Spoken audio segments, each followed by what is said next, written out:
अरे ये क्या, भगवान जगन्नाथ चोरी के लिए निकल पड़े। पुरी में उस रात मंदिर के पुजारी कांप रहे थे। दरवाजे खुले थे, भोग गायब था और मंदिर के बाहर नंगे पांव एक छोटा सा बच्चा रोता हुआ बैठा था। लोग चिल्ला रहे थे, भगवान नाराज हो गए, भगवान नाराज हो गए, भगवान नाराज हो गए। लेकिन किसी ने नहीं देखा कि उस बच्चे ने कांपती आवाज में बस इतना कहा, आज मेरे दोस्त को भूख लगी थी। और तभी किसी ने फुसफुसा कर कहा,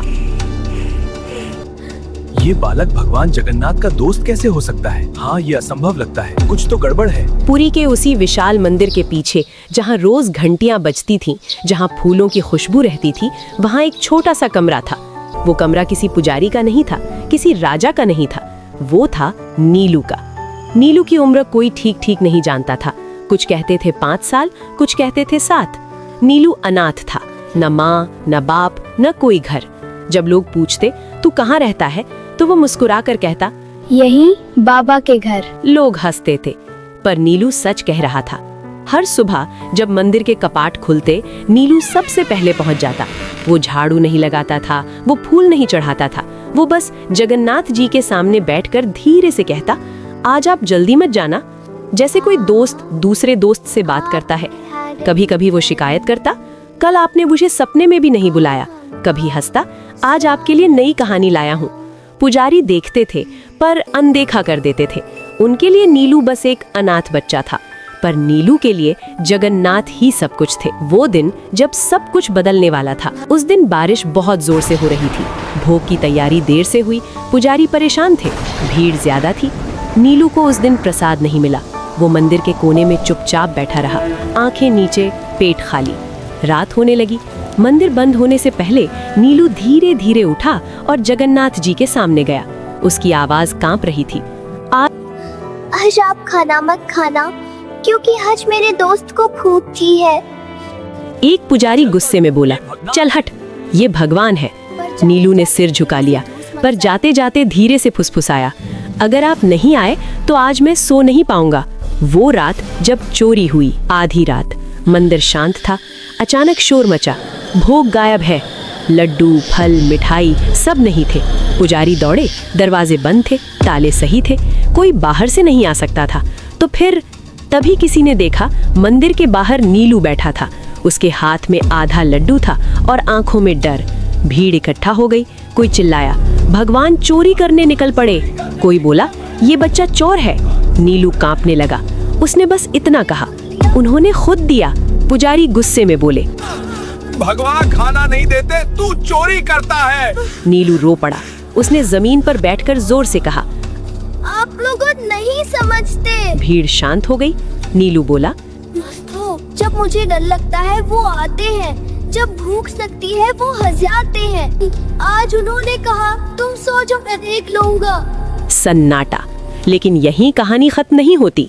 उसी पल मंदिर के अंदर से घंटी अपने आप बज उठी और जगन्नाथ जी की आंखों से जैसे चमक निकल पड़ी। पुजारी पीछे हट गए। किसी ने कांपते हुए कहा, अगर बच्चा झूठ नहीं बोल रहा तो इसका मतलब भगवान सच में किसी की मनोकामना पूरा करने निकल पड़े थे। लेकिन सवाल अब भी था, भगवान किसी की सुन लेते हैं और किसी की नहीं। ऐसा क्यों? क्या अगला दिन नीलू के लिए चमत्कार लाएगा या सबसे बड़ी सजा? जब लोगों ने सोचा अब अच्छा होगा, लेकिन भगवान ने सबसे कठिन रास्ता चुना। अगली सुबह जब सबको लगा अब चमत्कार होगा, पुरी में सुबह होते ही खबर फैल गई। रात भगवान ने भोग खुद बाहर भेजा। एक बच्चे के लिए भगवान चले आए। अब तो इस बच्चे की किस्मत बदल जाएगी। मंदिर के बाहर भीड़ थी। लोग नीलू को देखने आए।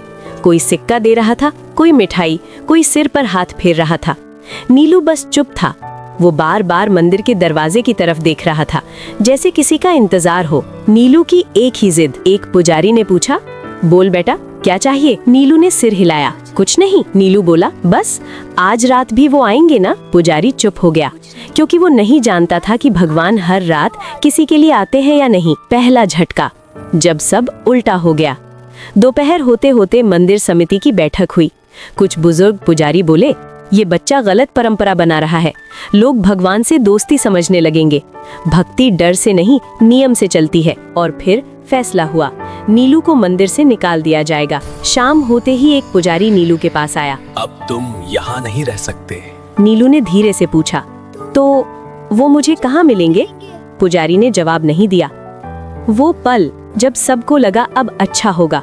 लोगों ने सोचा अब बच्चा बाहर जाएगा, कोई सेठ उसे गोद ले लेगा, अब इसका जीवन सुधरेगा। लेकिन किसी ने नहीं देखा कि नीलू मंदिर के बाहर पत्थर पर बैठकर खामोशी से रो रहा था। वो रोते हुए नहीं बोला, वो डरा हुआ था। रात जब भगवान नहीं आए। पहली बार नीलू मंदिर के अंदर नहीं था, वो बाहर बरामदे में लेटा था। आसमान में बादल थे, हवा ठंडी थी। नीलू ने आंखें बंद की और धीरे से कहा, आज आप आओगे ना? कोई जवाब नहीं, घंटियां नहीं बजी, कोई आहट नहीं। नीलू ने फिर कहा, अगर मैंने कुछ गलत कहा हो तो माफ कर देना। लेकिन उस रात भगवान नहीं आए। दूसरा झटका, जब लोग डर गए। अगली सुबह मंदिर में कुछ अजीब हुआ। भोग बना लेकिन स्वाद कड़वा था। पुजारी हैरान। फिर दूसरे दिन फूल मुरझा गए। तीसरे दिन घंटियां अपने आप बीच में रुक गईं। लोग फुसफुसाने लगे, बाबा नाराज है, बच्चे को निकालना ठीक नहीं हुआ। लेकिन तब तक नीलू कहीं और जा चुका था। नीलू का नया रास्ता, जहां सबको लगा अब अच्छा होगा। एक सेठ ने नीलू को अपने घर ले लिया। बड़ा घर, नरम बिस्तर, भरपेट खाना। लोग बोले, देखो भगवान ने दे दिया, अब सब ठीक है। लेकिन पहली रात नीलू बिस्तर पर बैठा रहा, खाना नहीं खाया। सेठ की पत्नी बोली, क्या हुआ? नीलू बोला, यहाँ वो नहीं आते। यहाँ वो नहीं सब हंस आते। पड़े। सबसे बड़ा ट्विस्ट, जहाँ सब गलत साबित हुआ। तीसरी रात नीलू तेज बुखार में कांप रहा था। डॉक्टर आए, दवा दी, लेकिन नीलू बार बार बड़बड़ा रहा था, मैं गलत जगह आ गया, वो मुझे यहाँ नहीं ढूंढ पाएंगे। सेठ डर गया। उसी रात मंदिर में घंटी अपने आप जोर से बज उठी और मुख्य पुजारी बेचैन होकर उठ बैठे। उन्हें सपना आया। जगन्नाथ जी बोले, जिसे तुमने बाहर किया वो मेरा है। सुबह होते ही सेठ नीलू को लेकर मंदिर भागा। लेकिन सवाल ये था, क्या नीलू जीवित रहेगा? क्या भगवान वापस आएंगे? या अब बहुत देर हो चुकी है? और सबसे बड़ा सवाल, क्या हर बार भगवान जल्दी सुनते हैं तो वो अच्छा ही होता है? जब भगवान समय पर नहीं आए और सबने मान लिया कि अब बहुत देर हो चुकी है, वो सुबह जो किसी की जिंदगी बदल देती है। सुबह का सूरज निकला, लेकिन पुरी की हवा में वो शांति नहीं थी। मंदिर के बाहर लोग चुप थे, कोई घंटी नहीं, कोई मंत्र नहीं। सेठ की गाड़ी मंदिर के सामने रुकी। नीलू अंदर था, कमजोर, तपता हुआ, आंखें अध खुली। मुख्य पुजारी आगे बढ़े। जल्दी करो, डॉक्टर फुसफुसाए, बच्चे की हालत बिगड़ रही है। नीलू ने अचानक आंखें खोली। उसकी आवाज बहुत धीमी थी, आज वो आएंगे? किसी के पास जवाब नहीं था। मंदिर के अंदर, जहां सब कुछ गलत लग रहा था, नीलू को गर्भगृह के पास लाया गया, वो जगह जहां आम लोगों को जाने की इजाजत नहीं होती। पुजारी कांप रहे थे, ऐसा पहले कभी नहीं हुआ था। नीलू ने आंखें बंद की और बहुत धीरे से बोला, अगर आप नहीं आए तो मैं सो जाऊंगा। ये सुनकर एक बुजुर्ग सेवायत रो पड़े। जब लोगों ने पहली बार भगवान से सवाल किया, भीड़ के बीच एक आदमी चिल्लाया, अगर भगवान दोस्त है तो अब कहाँ है? किसी और ने कहा, क्यों भगवान बंदों से भी देर कर देते हैं? पहली बार पुरी में लोग भगवान से सवाल कर रहे थे और भगवान अब भी चुप थे। वो क्षण जब सबको लगा अब अंत है। नीलू की सांसें तेज हो गईं, हाथ ठंडे पड़ने लगे। डॉक्टर ने सिर हिलाया, हम कुछ नहीं कर सकते। सेठ की पत्नी फूट फूट कर रो पड़ी। पुजारी ने आंखें बंद कर लीं।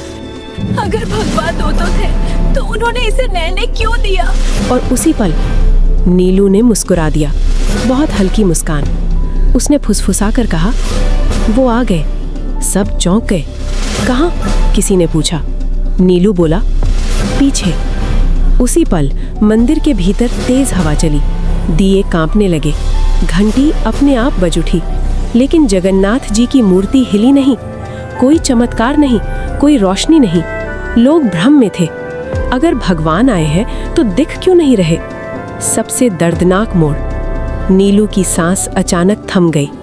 डॉक्टर ने कलाई छोड़ी, धीमी आवाज में बोला, अब नहीं, मंदिर में एक साथ कई चीखें उठी।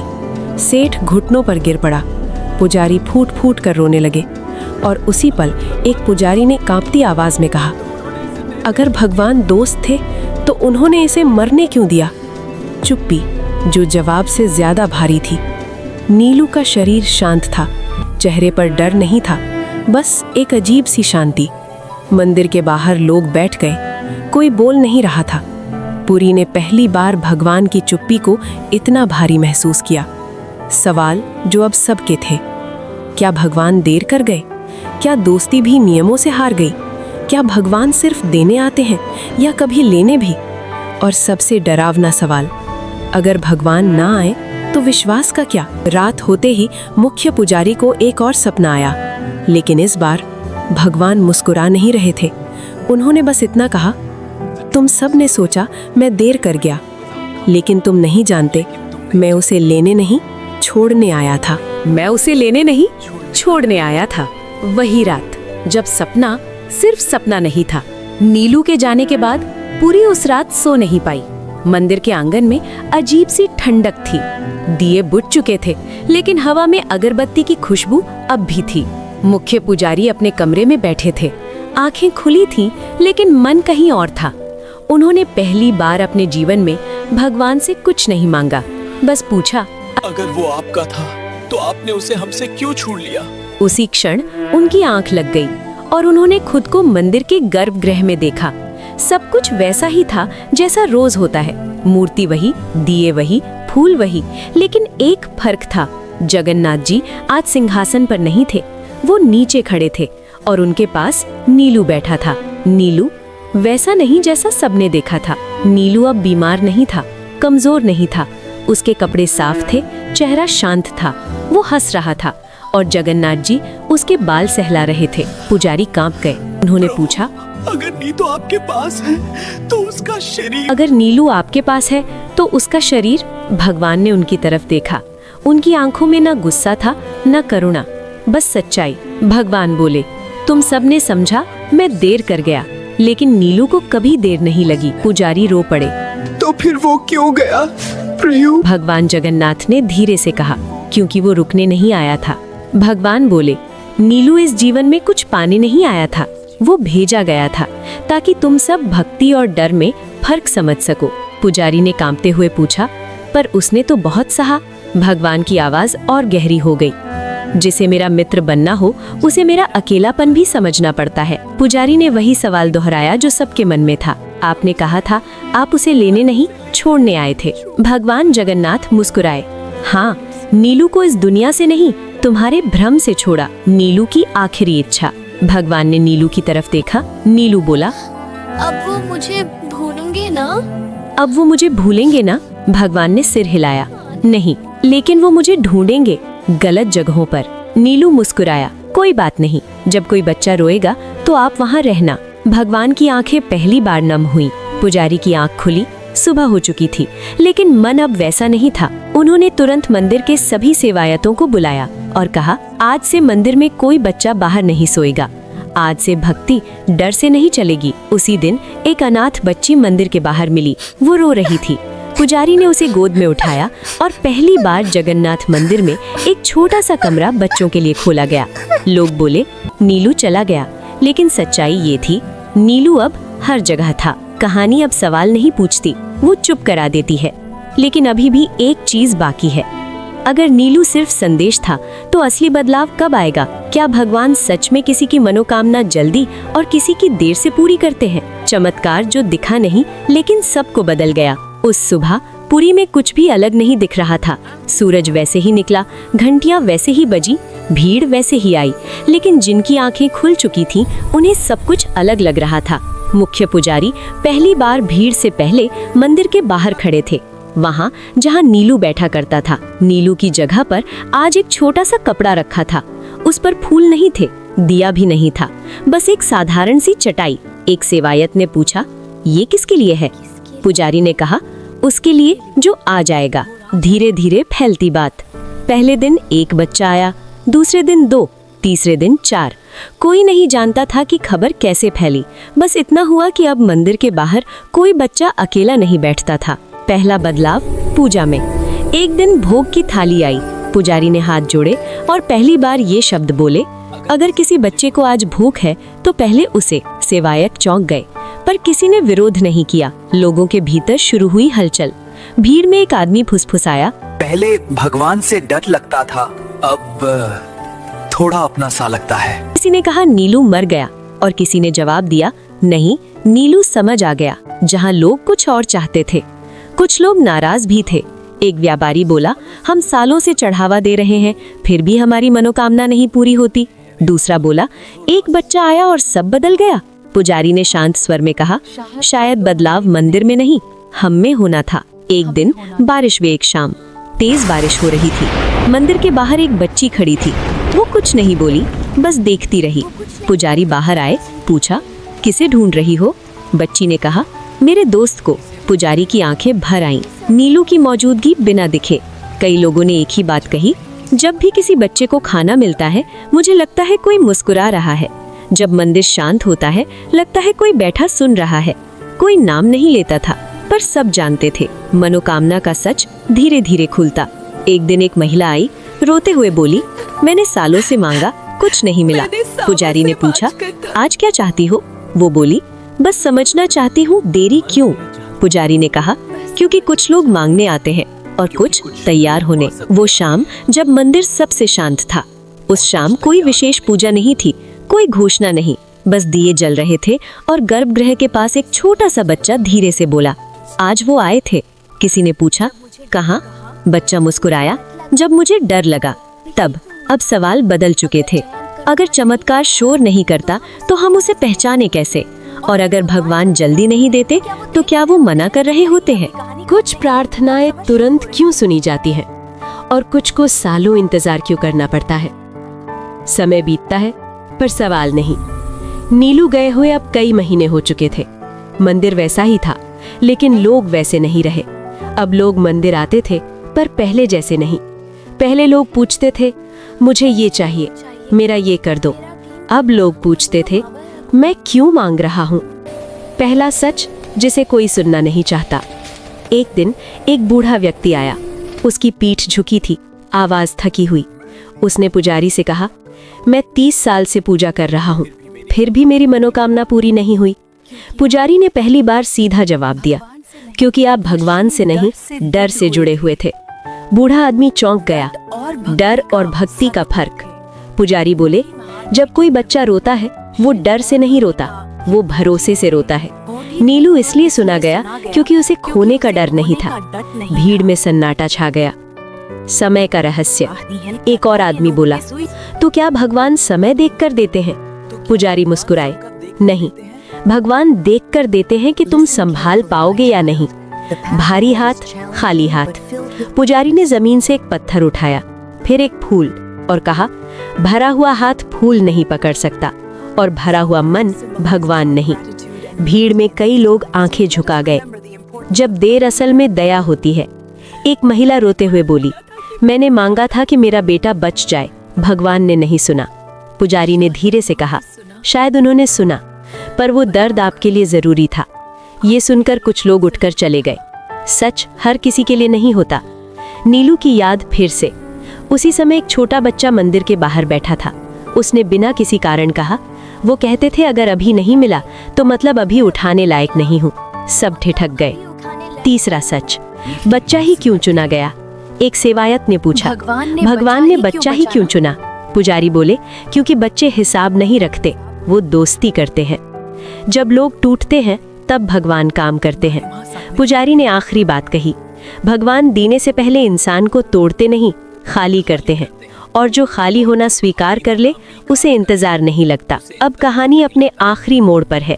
सिर्फ एक सवाल बचा है, क्या नीलू का असर सिर्फ मंदिर तक था या उससे बाहर भी? क्या भगवान आखिरी बार कोई संकेत देंगे? आखिरी संकेत जो भगवान ने शब्दों में नहीं दिया, वो सुबह जो किसी ने नोटिस नहीं की। उस सुबह पुरी में कुछ भी अलग नहीं दिख रहा था, ना कोई चमत्कार, ना कोई घोषणा, ना कोई आवाज, लेकिन मंदिर के बाहर एक छोटा सा दृश्य था जिसे ज्यादातर लोगों ने देखकर भी अनदेखा कर गए। एक बच्चा मंदिर की सीढ़ियों पर बैठा था। उसके पैरों में चप्पल नहीं थी, हाथ में कोई कटोरा नहीं था। वो बस दिए की लौ को देख रहा था। एक सवाल जो कहानी को पूरा करता है। एक आदमी रुका, पूछा, तू यहाँ क्यों बैठा है? बच्चे ने ऊपर देखा और वही जवाब दिया जो कभी नीलू देता था, अपने दोस्त का इंतजार कर रहा हूँ। आदमी ठिठक गया। बिना दिखे हुआ चमत्कार। उसी पल हवा हल्की सी चली, दिए की लौ सीधी खड़ी हो गई। घंटी नहीं बजी, मूर्ति नहीं हिली, लेकिन जो वहां खड़े थे उन्हें ऐसा लगा कोई सुन रहा है। नीलू की कहानी अब किसी एक की नहीं। धीरे धीरे मंदिर के बाहर और बच्चे आने लगे। कोई रो नहीं रहा था, कोई मांग नहीं कर रहा था, बस बैठे थे। और मंदिर पहली बार इतना शांत था। आखिरी समझ जो देर से आती है। मुख्य पुजारी सीढ़ियों पर बैठ गए और बोले, हम भगवान को अपने समय में बांधना चाहते थे, पर भगवान इंसान को समय के लायक बनाते हैं। सबसे भारी पंक्ति। पुजारी ने आंखें बंद की और बहुत धीरे से कहा, नीलू को भगवान ने नहीं छोड़ा, भगवान ने हमें छोड़ा था, हमारी शर्तों के साथ। जहां कहानी आपसे जुड़ती है। शाम को एक माँ अपने बच्चे का हाथ पकड़कर मंदिर से बाहर निकली। बच्चे ने पूछा, माँ भगवान कहाँ रहते हैं? माँ रुकी, फिर बोली, जहां डर नहीं होता। बच्चा मुस्कुराया। अंतिम शब्द। लोग कहते हैं भगवान कुछ लोगों की प्रार्थना तुरंत सुन लेते हैं और कुछ को इंतजार